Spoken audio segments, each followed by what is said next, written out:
Yo, what's up, everybody? J-Man2K back again with another episode for J-Man2K TV on Facebook Gaming and YouTube. I'm here with my boy, special guest, Lee Fragoso. Hopefully I got that right. So Lee, man, I'm going to give it to you. Go ahead and introduce yourself to these people. Tito Lopez, I appreciate you tuning in.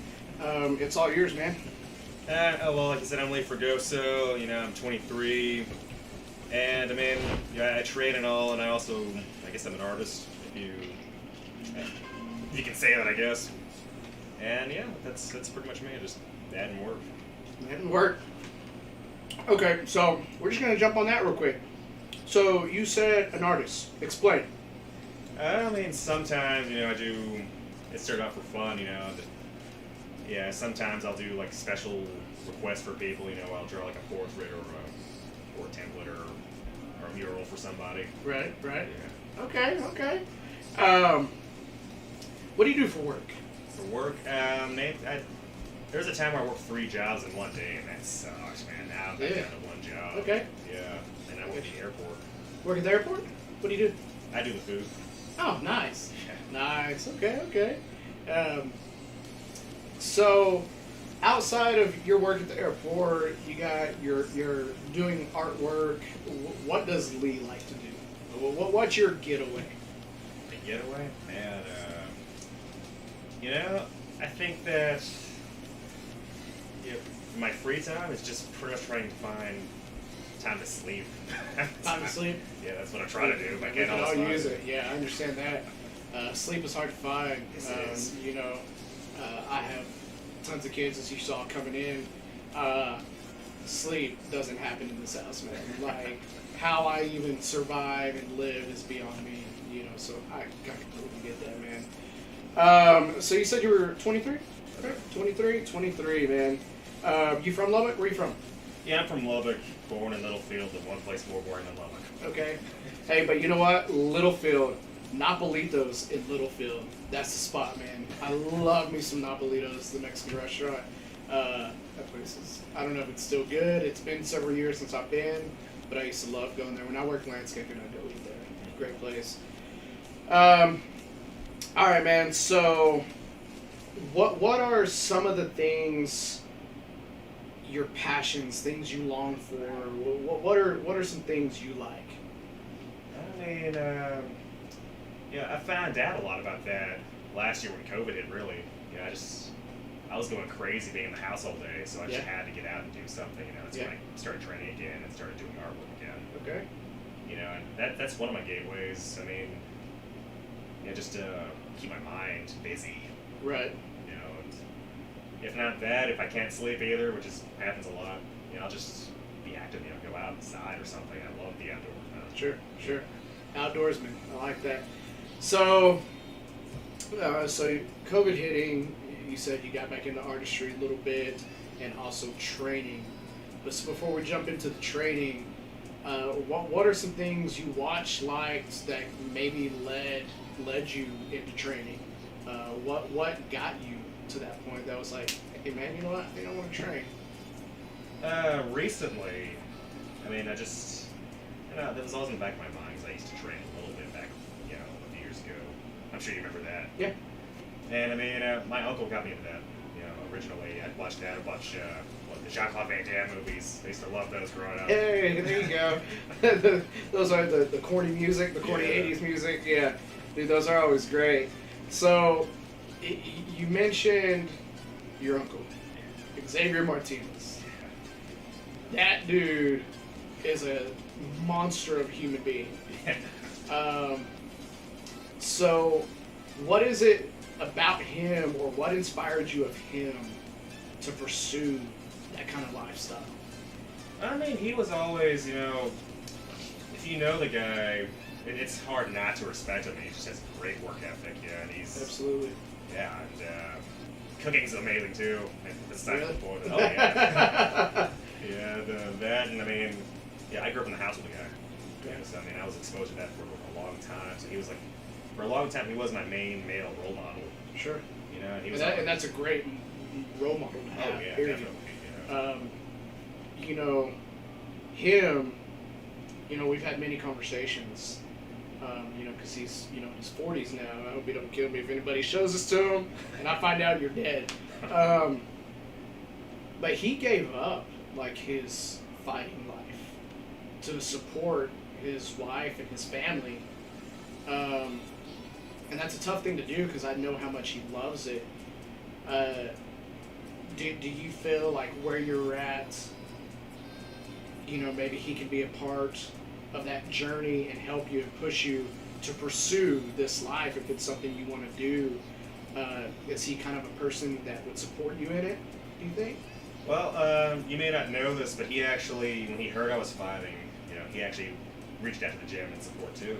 So, I mean, yeah, he told me, he's like, man, I'm glad that you're trying to pursue that dream of yours. Good. Just like his son, doing football in the Air Force. Yeah, same thing. Yeah, exactly. That he's the kind of guy, literally, would get his shirt off of his back. And when I met you and I found out that you were his nephew, I could see a lot of you, a lot of him in you, like the way you carried yourself. You're a quiet guy. I'd say you're fairly quiet. From what I've known of you, you keep pretty quiet. But when it comes to the training, you have some of that in you. Because when he trains hard. And I respect that. I highly respect it. So, are you a boxing fan, an MMA fan, kickboxing? Like, what were some of the things you watched that, like, oh man, maybe I could do this, or, hey, shoot, I should give it a shot. Is there anything that really inspired you in that way watching? I mean, to inspire me, it was kind of a weird story, because I got bullied a lot as a kid, eventually I was like, man, I'm going to get bullied out of the way, I may as well fight back at one point. Yeah. And I did, and I felt better about myself. Not bullying or anything, just defending yourself. That's why I got into that originally. And that's when he eventually showed me a video. I think it was GSP fighting. And I was like, whoa, That's man. And that he doesn't look banged up either or anything. I mean, Yeah. you see this guy, you probably wouldn't think much of him if you saw him on the street. And he's like the baddest guy on the planet. Right. So that's, I was like, whoa, man, if he can do it, maybe anyone can do it. Right. That's understandable, and I mean that's a great person, to idolize. GSP, hands down, the best. Yeah. His division, past, present, and future. I think it's hard to even touch that guy. Yeah. Because he was such a well-rounded fighter, and he was, just a machine. Physical machine. So, I guess okay. So you have X. That's what I'm used to calling him. X. I've had many years of training with the guy. I've been hit by him 2 times, more than what I'd like. So let's kind of dive into this, man. This MMA thing. We go a few years back now. Tell me what your journey's been like. What has the journey been like for Lee? To start off, it was frustrating. I think everyone goes in thinking they'll be better than they really are, and then, but that's also empowering, when you find out, hey, I can make it past that worst part, if I keep going, and everyone had to start somewhere. Right. So, you're years into this, and I have a good friend of mine on right now. His name's Tito Lopez. And he has something for you. With all your training, where do you see yourself in the near future? Honestly, I see myself fighting again, and I hope that, eventually, I actually wanted to end up teaching it. That was always my end game. I feel like that's such an honor, for someone to trust you with that. Right. Yeah, that's understandable. So, great question. Thank you, Lopez, for asking that. So you started off, you said it was frustrating. I get where you're coming from. Being the new guy, having never done it, doing any of it before, what did you have to overcome to push yourself to where you are now? Should I put it? That feeling of just being a guy, you don't like asking for help. Yeah. Yeah, and I think that for a long time, for a decent amount of time, you were there, they were teaching, and even if you got it wrong, you didn't want to ask them for help. Exactly. Yeah, that was my main thing. I was like, man, I got to just kind of bite my tongue or put that to the side and just. Yeah. I mean, otherwise I won't get better. And it was cool because eventually I saw that I was able to help other people too. Right. Because if, Right. yeah, I mean, if someone can beat me now, and then I can beat someone else later, they can in turn make me better. If I can help make them better. True that. Yeah, very true, very true. Because I look at you, we were talking before we went on, and I told you where you started and what I've seen. Two completely different people, completely get different people. Because we spent several times where it was just you and I, doing some sessions, or we'd be working, we'd be rolling during, grappling time, sparring time, and you're like, man, what do you think? And when you first asked me that, you'd never asked anything before, so I felt like you were opening up, and I think that's a whole part of the process, being able to open up and say, all right, this person is here to help me. These guys are all here to help me. We're all here to do the same thing, whether you're a coach or a student.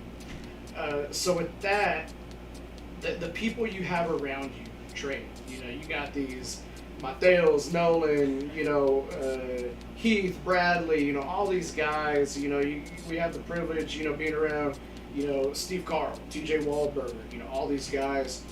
What has it been like, and what do you think these guys bring to you, and what do you think you bring to them? I mean, for the more experienced ones, especially like Tyler or TJ or Steve, I mean, I guess you're never, if you love the sport enough, you keep going, you're always still a student in some regard. Absolutely. I mean, I've caught Steve with a few things, and I think he's like, wow, I mean, I guess I can never stop learning, like someone maybe higher up could still humble me at this point, And if you could teach someone, I mean, you have to learn just as much from that session as they're getting from you, even if you beat them. I mean, as far as the other guys, I mean, guys like Heath, he helps me a lot because, I mean, he's just such a big guy. Right. And I help him, and he tells me, he's like, man, you're stronger than you look, but you're also a lot faster than anyone I'll go against. Right. So, I mean, I gotta find out different ways to spar with you that I would like Aaron or someone taller. Right. Or, yeah. Way bigger. Much, much bigger. That's understandable. So, you've spent, 2-3 years now grinding it out? How many years has it been? I guess put together probably about 3 years. Probably about 3, right? That's what I kind of figured. So, the Lee back 3 years ago to the Lee today, what do you think has changed significantly in your world of MMA, striking, all of it put together? Well, as far as, it was just a great thing for me. This is just something that just to keep my mind on things at first, Actually, I loved it. Yeah, I loved it, man. It really, I straight up walked outside one day and the sky was bluer that day. I don't know if that makes sense to you. Yeah. But as far as striking and grappling, I think that's definitely stepped it up too. Yeah. And I don't think I ever would have if I didn't love it as much as I did. Right. You have to have a love for it. Especially to go day in, day out, being submitted, thrown around, being punched, being kicked, you gotta enjoy it, so somewhat, because if you don't, it's not for you. Getting hit isn't for everybody. So you spent all this time grinding it out, and you recently just made your amateur debut. You went to Texarkana? That's right. Right, Texarkana for peak fights, peak fighting. Tell me what your emotions and feeling were leading up to the fight. Like, let's say 2 days before you left for the fight. 2 days, man. I was like, I think the entire time I had some doubt, and I was nervous the whole time. Right. And this is actually happening. I'm actually going to go out there. Yeah, I think I dreaded just being seen more than the actual fight. Right. Yeah, that and after the weight cut, man. Coach said it best. It's all about the fighter right now. If you can do certain things shriveled up like that, then when you rehydrate, you're gonna be that much better. Right. So I had to keep that in mind. Right. What was the diet like for you? What were you eating? What were you doing that helped you get to your weight? Because you were at the 145-pound weight. Where did you cut from, and what were those things you did? I pretty much float around. My walking weight is normally 160, 165. Gotcha. And it helps a lot of my job. I get a lot of free food. So, I mean... Nice. Yeah. Hey, take advantage where you can, man. Yeah, and protein-wise, a lot of grilled fish, grilled chicken. Nice. Yeah, and bread, I mean, you need to eat some carbs, but I ate a lot of cauliflower bread, too. Okay. Yeah, and try to get some green there. I mean, I can't tell you the whole diet, because I mean, I splurge here and there, but... Right. Yeah. We all do. You know, when you're younger, you can do that. It's when you start getting older that you can't do that as much. Unless you're like super peak, top notch, condition, you can do whatever you want. So, all right. So, Texarkana, y'all drove, right? What was the drive like? What'd y'all talk about? What did you and John Moore talk about? On that drive. What went on, man? Tell us the behind the scene. Yeah, John's pretty long-winded. I don't know if you... I know you know that. Oh, yeah. And what me and Heath, we did... I mean, because I drove mainly with him. And the drive there wasn't as eventful as the drive back. The drive there, I was still kind of dead from the... Okay. Yeah, from the dehydration. I was still spitting in a bottle the whole time, trying to get that last bit off. So, I mean, like, yeah, well, one thing is... even some of the other fighters noticed, they're like, man, you and your coach, man, you guys are still smiling. Yeah, everyone else is so intense. Yeah. You're just relaxing. Yeah. You know what I mean? I like seeing that. The more I learned, through the years, the more stressful and tense everybody is makes it just that much more difficult. Just kind of go in and take it as another day, and try to approach it with the best attitude you can, because, this is a game. Nowadays, you don't know who's really standing on the other side of you, and so yeah, it makes it kind of weird. And if you can eliminate that stressful part, man, the rest of it just seems kind of easy, And if ever you have a good coach, good team, everything, it just falls into place, man. I have a message from Tito Lopez here. He says, "Keep up the good work, and I can't wait to see you in the MMA octagon cheering you on again." So Lopez, we appreciate that, brother. So moving forward. Got the weigh-ins done. From my understanding, your guy had to take the extra hour to make weight because he wasn't at weight. What was that experience like? Because I've been in that same position, but I actually took the fight at a catch weight, which was probably the stupidest idea I ever did back in 2012. Because I actually fought up a couple weight classes and I shouldn't have. So yeah, I was 135. I fought 145 or 155. I don't remember. I think it was 155. And so that's a big jump for me.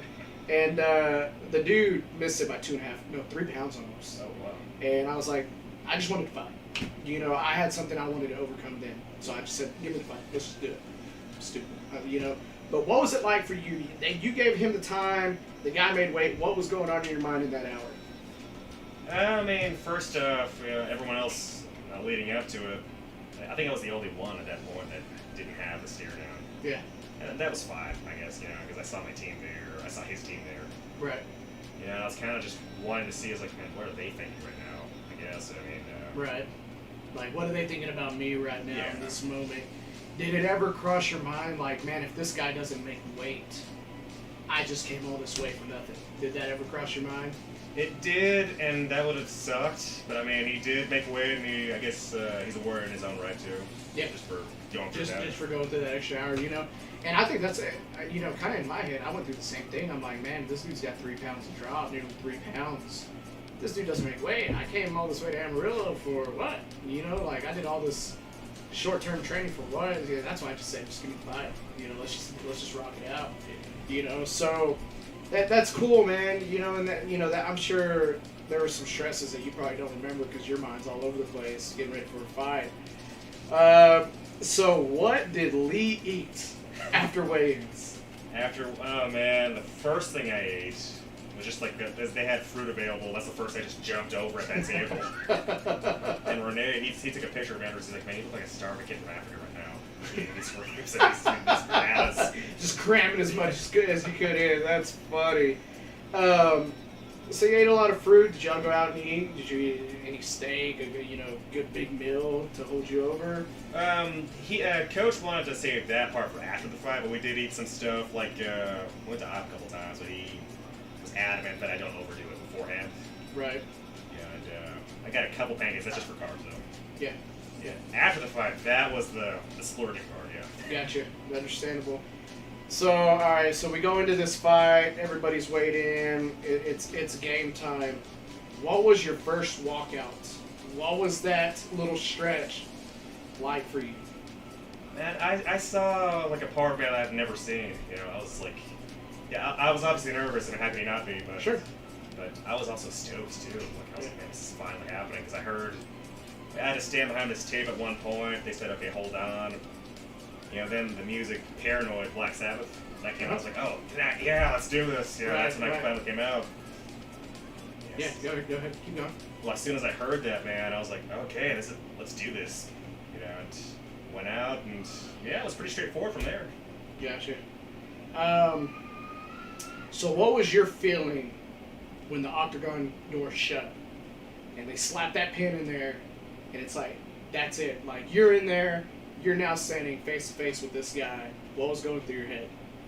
And it was a huge cage, first off, man, and Were you on the 20 foot? I think so. 20 foot? Yeah, It looked pretty big, man. It looked pretty big. Yeah, I said, I was like, man, this is like an actual, like, on TV, stuff like that. That finally processed that part. You know, I saw from across the cage, we walked up, touched gloves, and I was like, okay, man, this is not just a spark, it's a, yeah. This part's happening. This is it. This is it. Yeah. So, finish him first round, right? First round finish, right at the end of the round, right? You get the guy down, you start grappling, you catch him in a rear naked. What was that 3 minutes like, man? You know, talk to me about it. Man, he was pretty evasive, man. He had good head movements, and he tried, I guess, when I look back at it, I think he was trying to look cooler. I think he was trying to be fancier, man. And you know, when I finally got to the ground, I mean, I guess I took his back. I don't think he really knew what to do from there. I think he's been in that position before. Right. You just put him in a place he wasn't used to. You know, that's the name of the game, man. You know, that's why it's MMA, mixed martial arts. You know, it is not boxing. It is not kickboxing. It is not wrestling. It is not jiu-jitsu. It's everything. You know, so like you have to know all your crap very well. So you get this guy, you catch that, you slap that rear naked on, and I've had a rear naked from you, and you are strong. Like, don't be deceived, folks. This kid's strong, man. He's very strong. You get it on him, he taps last second. You hop up, and watching you kind of just stood up, and you kind of like, oh, like what was going through? Were you processing what just happened and everything? Well, the first thing is I did hear the bell ring at the very end. I was like, wait, is he telling me to get off because the bell rang, or is he telling me because he taps? Right. You know, so that's the first thing I thought. And then I saw him getting up, like, man, the ref was like, okay. I was like, what? I finally, you know, it was something I've been trying to prove to myself for a long time. You know, and it finally happened. I couldn't have asked for a better debut, to be honest. Right.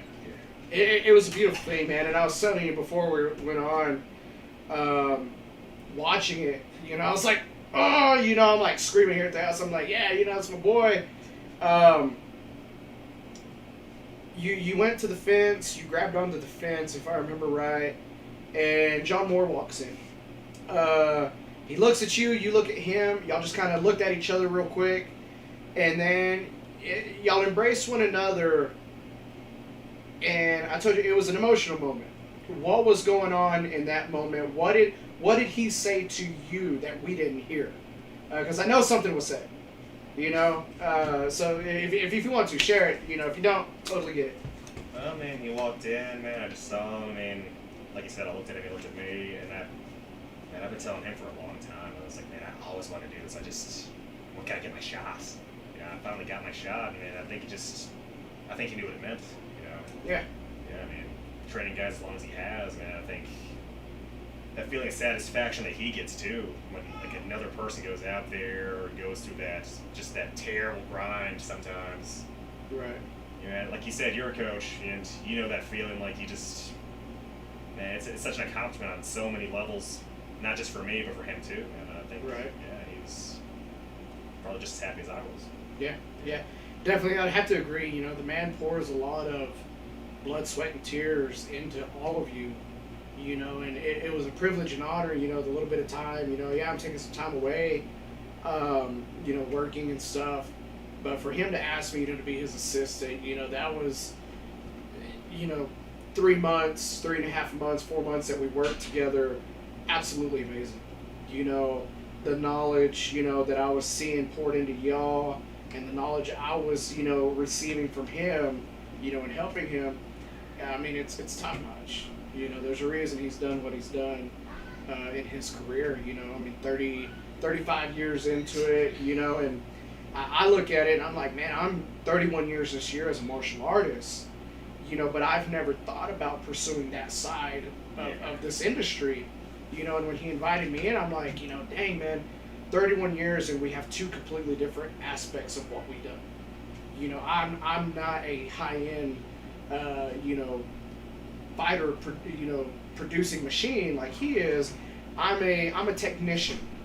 I'm teaching techniques, self-defense, stuff like that. So it's two different worlds. For he and I.